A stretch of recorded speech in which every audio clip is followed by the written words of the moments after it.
All right, all right, all right. Aloha Friday, everybody. Thank you for being with me today as I host one of my friends from the Outlier Project, Lidsay Ruiz.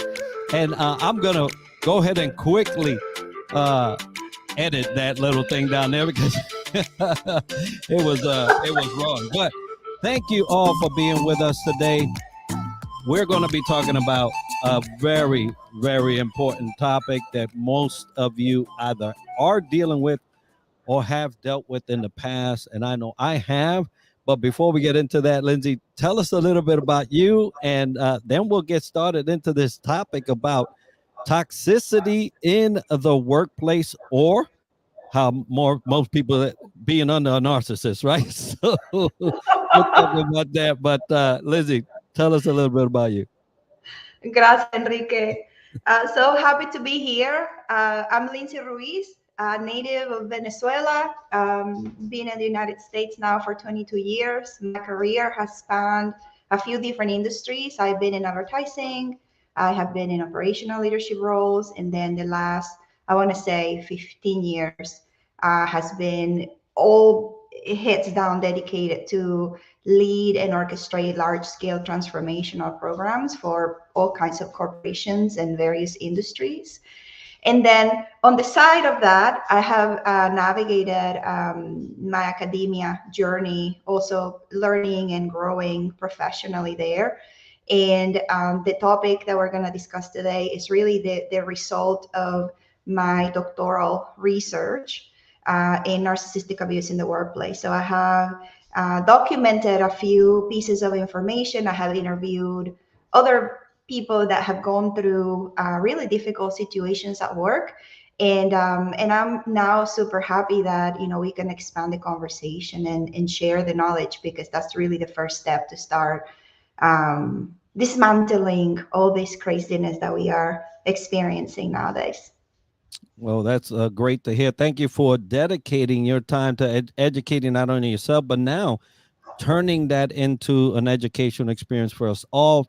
Folks, today we're going to be talking about a topic that you probably have either experienced or have witnessed, and that's having a toxic leader, someone that's showing signs of being a narcissist, or someone that is just power hungry to the point where everybody else suffers, and you either have to witness it or have to be under that abuse. I, for one, have had my share, both in the military and out. I wish it wasn't out, but it was. But I got a flavor of that on both sides of my service. And I tell you that there's Lidsay, there's a similarity, although it's kind of different, because there is a structure in the military that kind of facilitates someone being narcissist, because it's my way or the highway, right? There's the structure of you got to do what you was just ordered to do, although there have been definitely examples of times where, if it's an unlawful order, then you're not obligated to abide by that or execute that, right? So we do have some checks and balances in place. But overall, the structure is made for, like, if I said it, you do it. In the civilian world, I didn't see that kind of there, but what I saw was uh, people being okay with just doing what they were told, so that they don't get fired. Right? We don't get fired in the military. Out here, you get fired, right? So, in your experience, just walk us through how you would define this type of person. What should we be looking for in terms of a person that exhibits these narcissistic type of practices and ideas and executions? Yeah, and I appreciate you starting with your experience in the military, and I wish I could say this is a very dedicated, style of personality that you only find in one industry or another, but it's really more rooted than that. Much more of a cultural disorder, if you will, that you can find anywhere, and it does not discriminate. Who really experiences coming across these individuals that cause harm in others. And the other thing I want to do before we start kind of dissecting what this looks like and what to look for is that the sad part of it most of the time is that when we are embedded and entrenched in these dynamics, it's typically the person on the receiving end who feels like it's their fault. I did something to deserve this. I must be broken. I must be flawed. And I just want to start saying, you're not. It's not your fault, and you're not imagining things. So that's to settle on how we're going to frame this conversation today, Enrique. I want to start with uh, let's say a psychological view into this issue. I'm not a licensed clinical psychologist, but when you study this phenomenon, it's very, very easy to learn, right? The psychological patterns that make somebody to behave in these ways. And these are individuals that pretty much are stuck in their psychological development in a way. These are patterns that they develop when they were very, very, very young. They probably grew up in a very dysfunctional family, or they themselves have parents who were narcissistic, or they were kids that were absolutely spoiled and got into family dynamics that put them in positions of having privileged sibling rights within the family, or individuals that went through certain level of trauma that have them develop an imaginary image of themselves in order to cope with the shame and the dysfunction that they have to grow into. So what happens is that, and a lot of us may go through similar experiences, but what happens is that some individuals take a self-differentiating path, and they outgrow those experiences, and they turn those traumas into strengths and into finding ways to mature and become functional members of society. And some others get stuck in that psychologically. They don't look for help because in their minds they develop an imaginary sense of self-aggrandizement where they are become entitled, and they lose their ability to empathize with the rest of the world in front of them, and they start seeing other people as objects, basically, which is how they learn to cope with their family environments and their upbringing. And they start to learn that when they use other people and they see other people as a means to an end, they can get ahead of the game in a fast way. And they also have developed very sophisticated ways to inflict manipulation in other people. And they have learned that when they do it in a very subtle way, they get away with it. And so they perfect their technique as they get older. And then those are the people that end up, in the positions of leading organizations and leading teams most of the time, because they get the what they're looking for in terms of exercising power and moving ahead of the what they imagine success would be for them, in a more routine way, and they do whatever they can to end up in those roles. And so yeah, that's sort of the foundation of how a person end up in positions of power, and it's very frequent to see them and to find them the higher you go in an organization, because they're power driven, they're power hungry, and organizations value certain traits that they display that have been confused as leadership traits, because they do tend to go against anything they can to turn results into the organization, no matter who is affected and no matter what kind of consequences it may cause.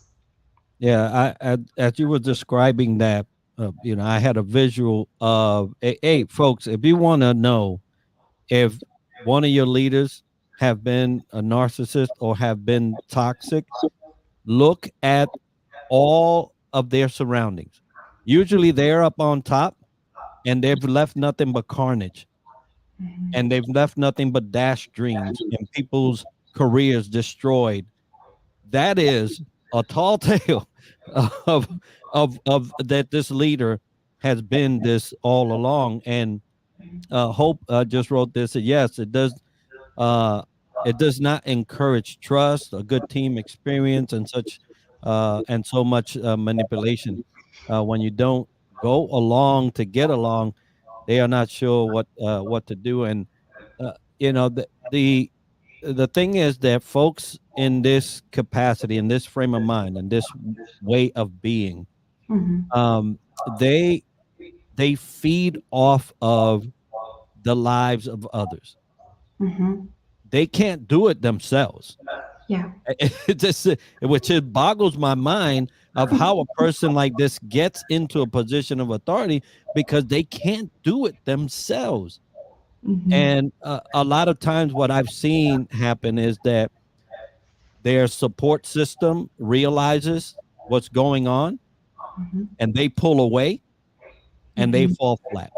Right. And I hate to see anyone, as a person that loves humans, and people, I hate to see even of the worst have to fall flat on their face. But that is usually what they do. Yeah. And yes, they do. Yeah, they hurt people. Yeah. They prey on people. Right. Yes. This is one of the things. But you said something, Lindsay, that just kind of piqued my interest, right? Which Mhm. is, you said they develop their craft, Mhm. and that is scary. Yep. That That's is the scary scary. part. Mhm. So tell me how, because it just blows my mind how they could be so inapt at what they actually should be doing, but they they manage to Mhm. focus on their tool, a manipulation or lo que sea, right? And then they use that so sneakily, right? Mhm. They use it so, you can't. You mentioned this too, subtle, right? They do it so subtly Mhm. that you just go with it. And You so, do. Mhm. yeah. So take us a little bit through that, because that owning. We always say, hey, hone your craft, hone your craft. This is a craft for them. Yeah. I mean, it's a way. It's a way of living. That's the only way they know how to navigate the world. Like I said, it's not something they developed later in life. That's how they coped with their life experience all along. And the older they get and the more reward they pursue, obviously, they go to that resort to achieve the attention, the admiration, the recognition that they so crave, because underneath all of that there's a huge amount of insecurity and shame that they carry, that they don't know how to handle in another way, in a healthy way. I want to say one more thing. Part of the craft, because a lot of the imagery that we see out there and the conversations may make it look like these are upfront, aggressive monsters that go after you, right? But the opposite is true. These could present themselves as very charismatic people. They're very able to fake empathy. So they may show you at the beginning, when they Mm. identify that you may or may not be somebody that could serve their motives, their agendas, that the way to get to you and to get you to trust them is through faked empathy. So Oh, they may want to, get to know you very quickly and get your personal story out on the table for them to be able to dissect certain vulnerabilities about you that they prey on, like you said. And that's part of the sophistication of this, because a lot of us, like you said, are very, human. driven, and we want to, I mean, we are social beings to begin with, right? We want to belong, we want to find our people, we want to, collaborate, and we want to be understood also, and find people that support us, and oftentimes they will present themselves in what is known as the wolf in a cheap clothes. And that is a really, really true metaphor that is part of their sophisticated way to abuse people. That's so scary. I'm listening to. I'm like, oh my lord, Hmm. these they are tacticians. I mean, I thought that I thought that I was a tactician. No, these they are. And what you mentioned there, a part there while you was talking, Hmm. they feel their way around you to see how and what Hmm. avenue they could address with you. Hmm. That's so scary. Well, and that's the part that we don't know enough about, because if we Holy moly. if we did, right, and I want to be clear, like, I didn't come to this from an intellectual point of view. I have my own journey, of healing and reconciliation of my own experiences that led me to look at it in a more intellectual way later on. But it doesn't happen without you going through it and feeling broken and feeling like, wait a minute, what's happening here, and what did I just go through, um, and then starting to seek information that can explain whether you are the person who is, flawed, because on it kind of they kind of break your spirit and your self-esteem. And um and and people who have been able to go to the other side have gone through their own journey of reconstruction of their identity and their healthy way to look at themselves after experiences like that. um but yeah, the journey is experiential. The our ability to determine whether or not we're in front of somebody like this, or whether we are in an environment that promotes this type of behaviors, and and covered it up, is our intuition in ways, right? Making sure that your past experience and the things that you have already learned about how they behave, how they make you feel, the subtle manipulation pieces that go along the way, start giving you the roadmap to identify whether you are in front or in the middle of a situation like this, and what to do to get yourself out of it as soon as possible. Absolutely. Now there's plenty of people watching right now, and so thank you. First of all, take some time to address all those that are watching. Thank you for Mhm. watching. I know Hope is in there. She's typing away, boy. She's going at it. And thank you for those Thank you, Hope. remarks. Yeah, Hope is giving us hope.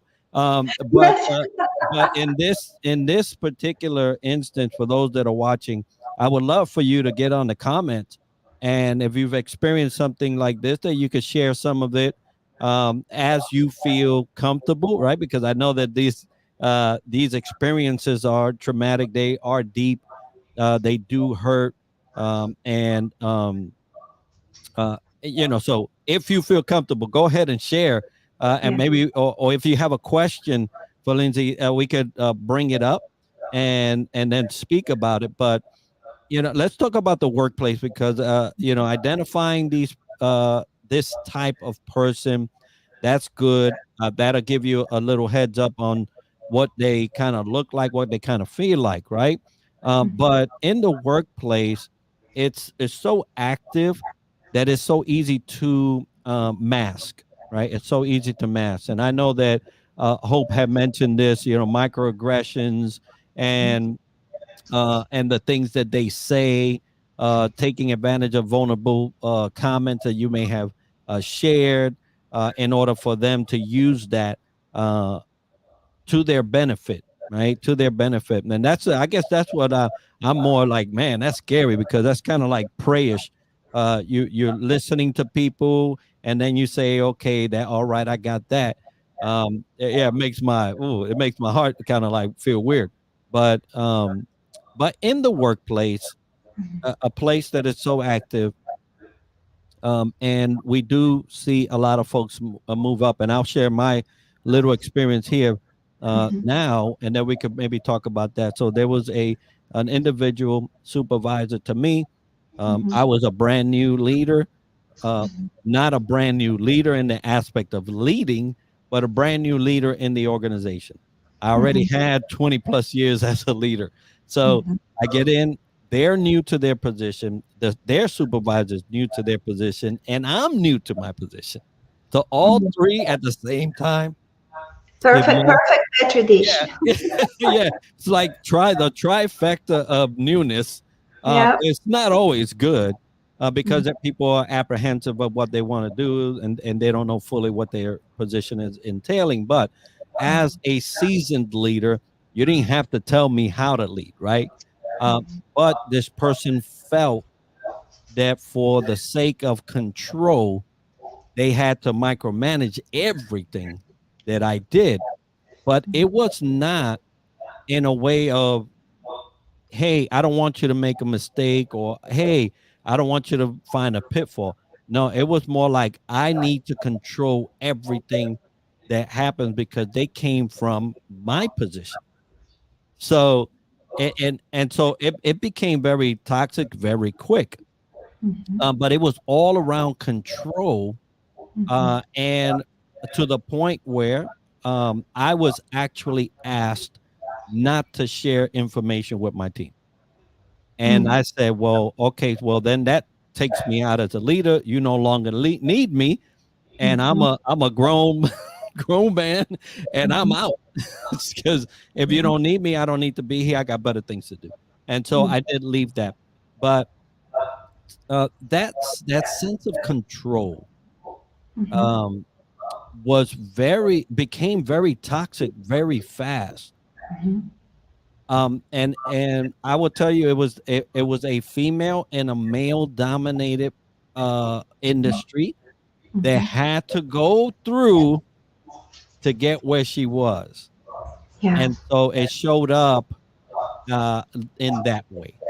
Um, we see that a lot, Yeah. especially from, unfortunately, from females that had to fight their way tooth and nail all the way to the position they were in, and unfortunately learned some of the habits that the men were showing against the women. So I don't know, they just they picked it up along the way, or they were just abused so much that it ended up being part of now their operational mode as a leader.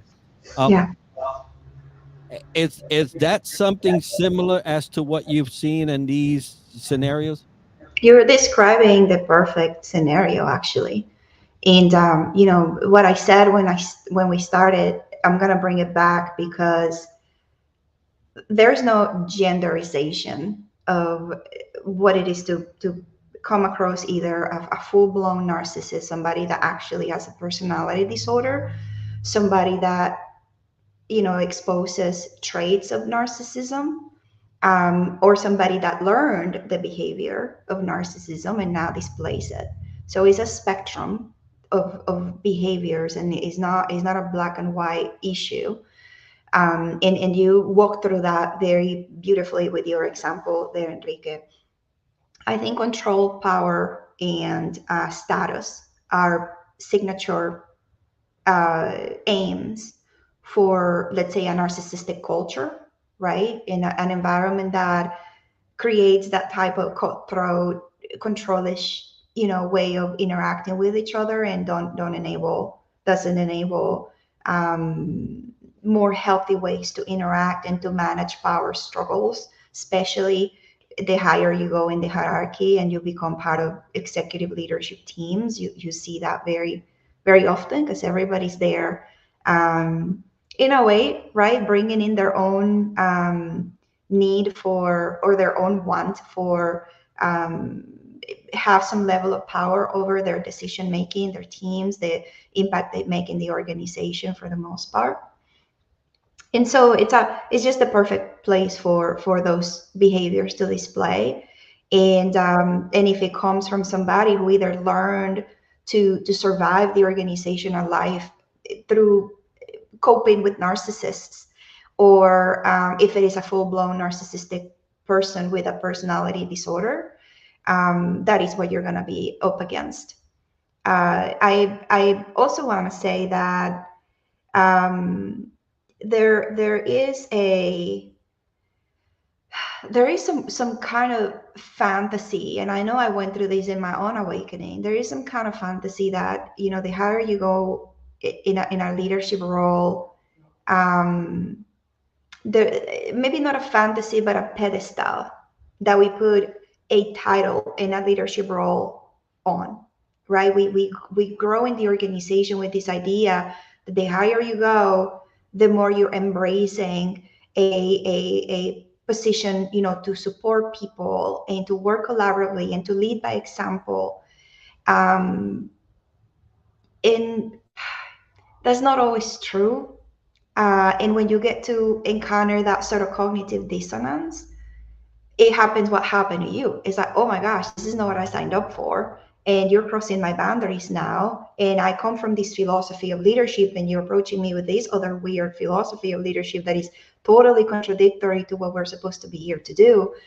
And I want to say, Enrique, healthy people walk away. This crosses my integrity lines, and I'm not gonna play the game, and I'm out.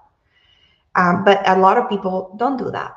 A lot of people just stay in the cycle of, this abusive way of interacting with each other. Narcissists and people with narcissistic tendencies sort of picture two kinds of people. They're the people who enable them, who they target because they see ways to hook them for their motives. Whether it is people that, are people pleasing and have like I said, they prey on these vulnerabilities, right? So they feed them certain illusion of acceptance and love and caring, and bond them to become now their enablers, their cover-ups. And then there are the people who become threats, which sounds like in your situation is what you exemplified for this woman or for this group of people. Where you are the person who is in the way, who you are the person who could put them at risk of exposing them as the fraud that they are. And you are the person that is willing to speak up, and you are the person who has a conviction. And that is something that is really not something they can cope with. And so they do whatever it takes to make your life as impossible as Right. they can. So your only option is to leave and leave them alone. And that's Right. how they. Yeah, and and then to be honest on this point, Mhm. had I not had a good financial backing, that would have been difficult to walk away from. Yes. And I think a lot of times what keeps people is the fact that they don't have a good financial backing, and so they just can't say, "Yeah, I ain't dealing with this. I'm out." Like I had a freedom that Yeah. most people don't have. And so I encourage everybody listening, Mhm. if you ever want a short ticket out of a bad situation, have yourself a good financial planning, Yeah. because that gives you a liberty that most people cannot.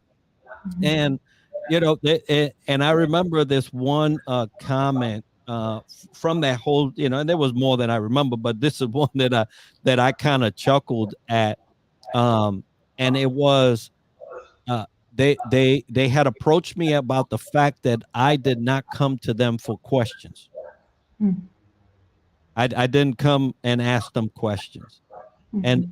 and I was like, well, if I need to, I will, but if I don't, I won't. Mhm. And they said, no, you have to come to me. And I was like, man, Full-blown power right? control. I Mhm. said, oh, that's what we're dealing with here. Okay, yeah, no, bye. And I Yeah. left. Right. So when they come out that way, Mhm. and what kind of intrigued me at that point was, I said, the audacity of someone to address a full-on blown leader Mm-hmm. with that type of request. And it wasn't a request, it was the demand, right? Mm-hmm. It was like, no, you have to come to me. And I was like, nah, I ain't, no, I'm grown. I'm, I'm Yeah. not a baby. I just didn't come out of college. I'm not a high school graduate or nothing like that. I'm Mm-hmm. grown, and there's no way we're going to sit under this. But it was because I had an added benefit. I did not need that job, right? I did not need that money. And it was good money, good money. But I didn't need it. Not that bad, right? So, um, so imagine what they do to the I rest of was the gonna staff. I Yeah. was gonna go to what Hope brought up.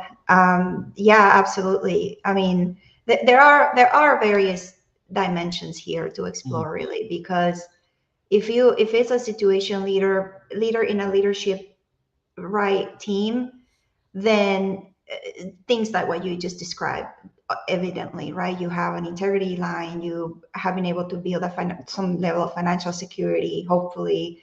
You also, whether they grant it to you or not, you do have positional power and positional authority mhm, that your title from the get-go grants you, and that the way to handle it may be different than somebody at a lower level staff. That, number one, it's also hopeful to, still has this idea of, I'm going to grow my career, I'm going to move up the ladder. And when we are in those positions, we're vulnerable, right? We are trying to figure out, who do we believe in, who do we look up to, and what are the trials we have to go through, because we have this idea of, we have to work really hard and we have to earn and prove ourselves. And that sort of mindset without the self-awareness can put you in positions where you get exploited and, into abusive situations like that. And then, I know this is probably not the dimension we want to dive into too much, but there is the racial disparities that play into that.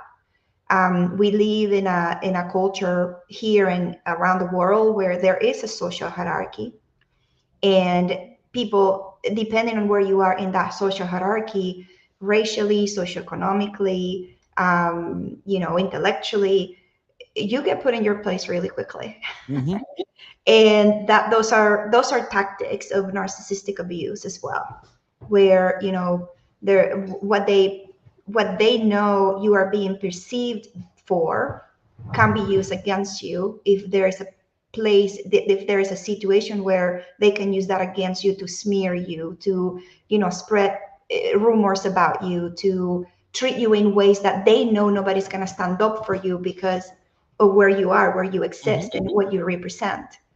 And so there's a lot of complexity that goes into this topic.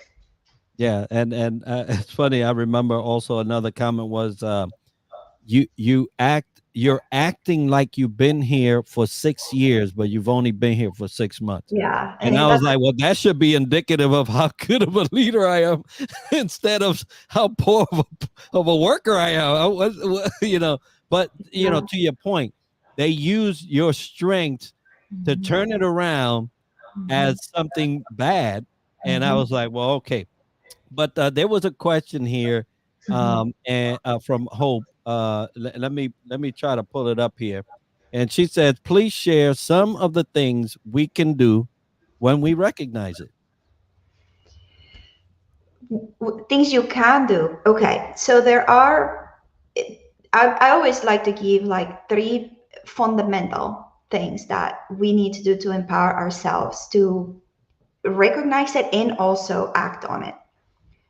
The first thing, when you feel like you're in a situation where it feels like your sense of identity is shattering, the moment you identify is not a normal,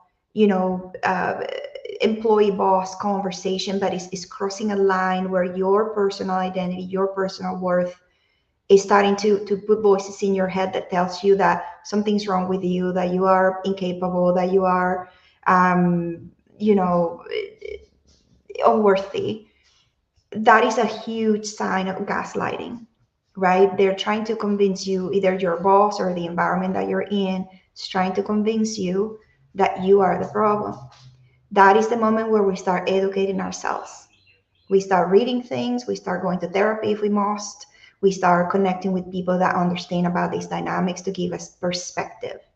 Because without the perspective and without the language, we cannot address the next steps.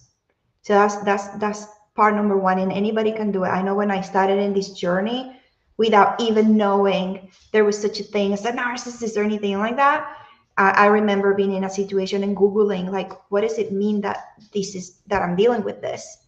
And that's what took me to kind of understand that there is a robust body of work that anybody can access to learn about these things. The second thing is, through my research, a lot of the testimonies that I got talked about their support system. One of the indicators that you might be in a situation like this is that you start to become isolated. And Enrique, you mentioned this in your example. They try to isolate you from everything. Don't talk to your team. Don't talk to your boss. Don't go to HR. Don't go. We're going to talk about HR in a minute. Don't go. Don't do it. They put you in a bubble, because the more isolated you are and the more vulnerable they see you, that nobody's going to be there to stand up for you to witness what's happening, that is the perfect scenario for a predator like that to pretty much go with whatever their plan is with you. So you never ever want to be in an isolated situation.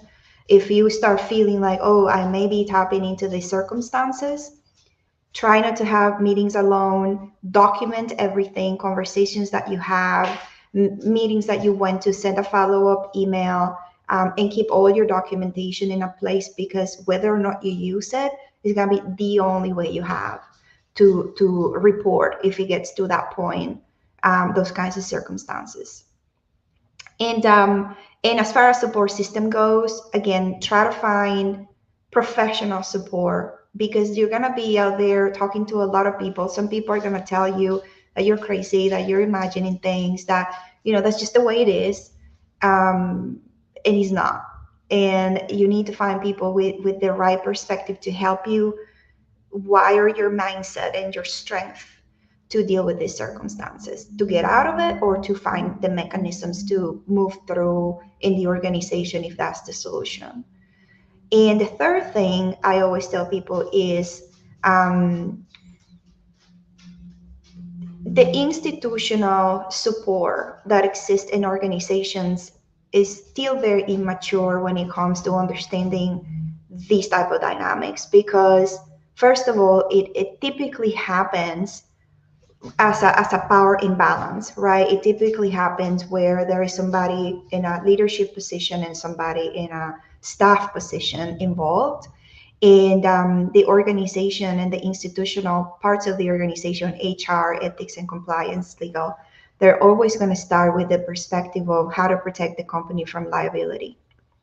And so I think that is because there's still a lot of immaturity around this topic. And I also think it's because companies have not figured out, and that's why I always say narcissism isn't leadership. We don't have a clear understanding of what makes a leader, and then use that as competencies to select and to hire and to promote people in the right positions with the right traits. And so they don't know how to handle these individuals. And when you try to handle these individuals in an exposed way, everybody gets abused and everybody gets into the mess of the situation. And so my recommendation is, if you are needing, if it's an extreme case of abuse, or if an extreme case where you're stuck in the situation and you cannot get out of it because of your financial situation, is to seek counsel from outside of the organization first, so that you can think through it clearly. You can have, a real understanding of the frameworks that you can take advantage of, and you can navigate your circumstances in a more in a less exposing way, so that you don't end up receiving what is called reactive abuse, where the person reporting and the person trying to tell the truth gets the story turned around to be the person who gets the the retaliation and who gets the punishment for speaking up. So it's important that we seek the right level of counsel and support from the right places. Absolutely. You want to make sure that number one, you address your need. You have to do that, folks. You don't set yourself out for the sake of you trying to fix something in the organization. That you may or you may not. But one thing you can do is look out for yourself. Mhm. Go find the help, like Lindsay says. I would also encourage something that's external that can give you a very clear way of going forward without being contaminated with the corporate or the company kind of jargon and procedures. Um, so thank you for sharing those three. Hope says excellent, thank you. And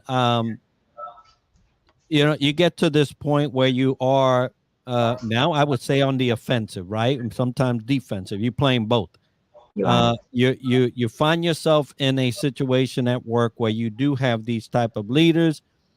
They're coming at you in one way or another. You've identified that, and now you're seeking some help, you know, outside. Um, for those, you know, and we mentioned this financial footing as a key component of being able to kind of walk away from these things. And it's so. I hate to say that we would have to walk away from something because you know some people just love the job they're doing and they love the organization. It's Mhm. just that the organization also loves these leaders, and maybe they don't love them because I remember one time an organization full well, Mhm. and I was at an executive level, so I was privy to the conversation. Knew full well that this person was toxic, that they Mhm. was a narcissist, Mhm. and but they kept them because they brought in business, Mhm. and They're the golden child. those were the words Yeah. I heard. Yeah, we can't get rid of them because the only business coming in is from this person. I'm like, 8 billion people on Earth. This is the only one? Are you Yeah. kidding me? Right? And Mhm. so the organization made a choice to keep that type of leader around, Mhm. regardless of the ramifications to the employees. And I could not believe it. Yeah, but it's a is a typical dynamic. I mean, if we think about it, you know, the family dysfunction that generates this toxicity is the same as what generates it in the organization. So when you live in a narcissistic family, when you grow up in a narcissistic family, or you are married to a narcissist, there are three main roles, right, that enable the image of success that the family has, which is, to the outside world, we are the perfect family, the perfect company. We make money, we bring profit, we have revenue. And then inside the organization or inside the family, it's a complete disaster, and everybody's demotivated, and there's a lot of secrets, right, that whoever exposes the secrets gets the penalty of that. And there are three main roles basically that play in either circumstance, which are the enablers, the golden child, which is the person you're referring to, and the scapegoat. And so that's another symptom, that's another sign to pay attention to when those triangulated relationships are in place for the sake of maintaining the image of status and success of the ecosystem that you're in.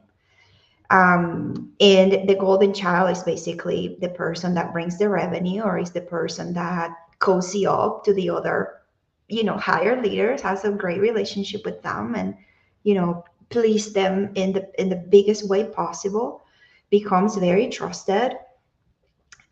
Maybe is the person that has a huge amount of quote unquote followers because of their charisma, right? Maybe they're the chameleons that create this idea that they're great leaders because people follow them, quote unquote, when in reality they're building an army of manipulated people, and give the perception that they can mobilize, when in reality what they're doing is manipulating in masses. So those are signs, but those are templates too. Like we can see it in any kind of familial system, organizational system, in the military, and that's another thing to pay attention to. Now you mentioned a very interesting word, chameleon. Hmm. Folks, if you ever have seen a chameleon,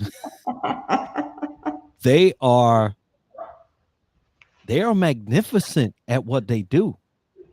They will be on a branch and turn into a branch, turn into the branch. They be on a bark of a tree and turn into the bark of a tree. And you can't distinguish, immediately. Now, if you get closer, you'll say, there's something weird about that bark. Yeah, let me go in a little more, and you're like, hold up, that's a lizard or some site. Yeah, there's something going on there, and that's usually what happens when you start to look closer at these individuals as they're portraying their normal habits throughout the day. You start to pick up on, hold up, that's a chameleon. Yeah. It would be funny if we could walk around and just a circle on our head would show exactly who we are in terms of animals. But this is one of the things that we struggle with: the Mhm. identification, and then to identify them properly for Mhm. what they're doing, right? Because you mentioned the golden child, right? But you also mentioned the scapegoat. So I want to talk about the scapegoat because I think I was a scapegoat one or too many times. Mhm. And a lot of people fall into that predicament of Mhm. being the one to take the fall for this golden child. So let's talk about the scapegoat for a little bit. I want to think that the terminology black sheep is familiar, commonly familiar, right? So the scapegoat is the black sheep of the organization. This is the person that sees through. This is the person that has the frame of reference to have the wake up call that says something's weird here. And because of that, they become the target of the narcissist, either because this person becomes an inconvenience to the dynamic, right? It's saying things that exposes the real truth of who the narcissist is, or is the person that's getting in the way of the narcissist's agenda. But nonetheless, the moment that the veil is removed and there's the scapegoat and the narcissist know that they can see each other for the truth of who they are, the war begins basically, and the scapegoat starts becoming or being put in situations that make them isolated, that make them the perfect person to blame for anything that goes wrong. I actually have a friend who is going through something like this today, where this person is the rock star of the team and the department, and the person that's always there to help everybody and to be honest about the mistakes and the errors and the things that need to be fixed in the process. And she documents, right, these things, and she tries to escalate these issues for them to get resolved. And so she's the rock star, and then it's in an organization that is pretty much a narcissistic culture. And so people that she's exposing mistakes from or about are coming after because they don't want to be exposed for not doing their jobs. and people who are supposed to solve those mistakes that she is solving on their behalf are taking credit for the work. Mm. And so what it's doing to her is now she's doubting that she's even valuable in the organization. Now she's starting to believe that um, she she's the person messing up everything because she's exposing situations for everybody and everybody's getting mad about that. Now she's the one being told, like you were told, Enrique, don't get in my territory because that's not for you to do. And so those dynamics that seem normal in an organization are really stemming from the way in which narcissistic environments set people up against each other and create these dynamics of triangulation. And the scapegoat is typically the person that sees through and wants to tell the truth and wants to resolve the issues and wants to expose the lies of the circumstances. A very sad situation to be in if you Yeah. are there. If anybody listening, you feel like you are in the scapegoat position right now, uh, you know, I am sure there are some things you could do, but sometimes these systems are made uh, to protect the golden child and not so much a scapegoat. That's why they call them scapegoat. We live in a capitalist society, so Yeah. it stems from there. Right, right, and it's unfortunate. Um, um, you know, Hope says building good relationships and networking can help. It Yes, helps with the job hunt, emotional support, and career research. yes, And that is one thing that I want to end up in is the what are the network, what is the support base for folks that find themselves under this type of leadership or maybe as a potential scapegoat here for the organization or this leader. How should we formulate that so that we can at least come on top, maybe not ultimately with the job situation, but eventually. yeah. I think that's a great point. Hope is making. Don't ever have all your eggs in the same basket. I know it's beautiful to think that you're gonna build a career for years in the same place, and um, if you are somebody who is driven, ethical, who has integrity, who is really, trying to grow in a direction of good leadership and being, like Simon Sinek says, the leader we wish we had, you have to be open to potential changes in your career, and you can prepare for that. And you, like Hope recommended, I agree with that. Always expand your network outside of your current company. Always join different types of communities that can help you meet different types of people. The most important thing here is that you have a frame of reference to start with, as opposed to looking for external validation or external references of what a leader is or should be. It has to start with you, with your own aspiration for what kind of leader you want to be, and use that as a way to recognize people that you look up to. And the other thing for me, like I mentioned earlier, is don't ignore these kinds of topics. It's going mainstream right now. Everybody talks about narcissism, toxic workplaces, and it's being trivialized. But underneath the trivialization is a true is a there's a true issue here. So take some steps to educate yourself ahead of time before it happens, because it can happen to you and it can happen to somebody that you actually value, and that person may need you to help navigate the circumstances. So education, awareness, frame of reference, not putting your eggs in the same basket, and always thinking that you if you have a reference of what a leader is and what a good leader represents, that you use that as your way to look up to people that embody that, as opposed to people who don't. Oh, thank you so much for that advice. And if someone wanted to get a hold of you, speak to you over this, or maybe have you speak at one of their events, how would they do that? I'm on LinkedIn. That's my primary social media, platform that I engage in. They can find me at Lidsay Ruiz. And yeah, through DM, or I'm constantly sharing information on these and some other topics. So I welcome anybody engaging there with me, and we can establish a connection.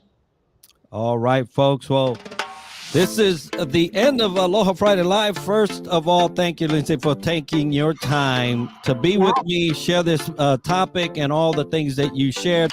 I hope that all those that were listening, viewing, have enjoyed this conversation. I definitely have, as a person that has gone through it, but hopefully to help somebody else later on that they don't have to. I want to remind everybody that we are on the hunt for 700 subscribers on DTLW Podcast. We not so long ago passed our 600 milestone. We're already at about 620. But we're going for 700. What happens at 700 is that you'll get an autographed copy of an author that has been on the podcast, one of their books, and I'll ship that out to you once we select a random winner. What we have going on right now, also in support of DTLW Podcast, is that I am offering a 1-year coaching package to one random selected winner between now and next Wednesday.